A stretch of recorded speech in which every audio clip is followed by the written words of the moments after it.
When you head to Maryland's coast, there is so much to do beyond the beach, and there's so much history to learn about. So just about 8 minutes from Snow Hill in town, we are here now at Furnace Town.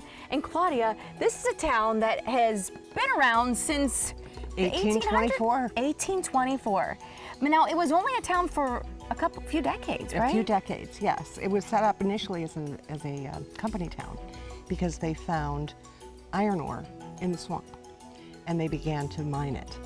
And that's why they built the furnace, to manufacture iron. That furnace is the staple, it is the centerpiece of this quaint town here. It's massive too, but it really did help it was their way of life for a period of time. It was their way of life.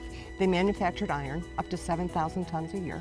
And that doesn't sound like a lot in our today's age, right? But the fact that they would have to mine it by hand, bring the ingredients to make iron here under animal power, etc., and then make it, that's quite a feat. And initially it didn't have the hot blast apparatus on top. That was a new addition, and it was introduced here from Scotland. So Furnace Town has a lot of other small buildings here, but a lot of them weren't here initially. But they're all historic buildings, though. Yes, they're all historic buildings from around Worcester County that were moved here from about 1980 until 2017. The last building came in 2017 from all around the county, and they are historic in their own nature. And then what they do is they highlight different parts of life during the late 1800s. So you even have a blacksmith here that knows how to use everything that was used during the 1800s. And you will find that you have people, they're not actors, they know how to use this equipment that was used back then. Correct. We have artisans that know how to make brooms or weave or do woodworking, or one of our favorites is the blacksmith. Something for everyone. There's trails. We're really located next to a number of different trails. Furnace Town is nestled between Nature Conservancy, Nossalongo Creek, and Maryland State Forest. So we're really a protected area.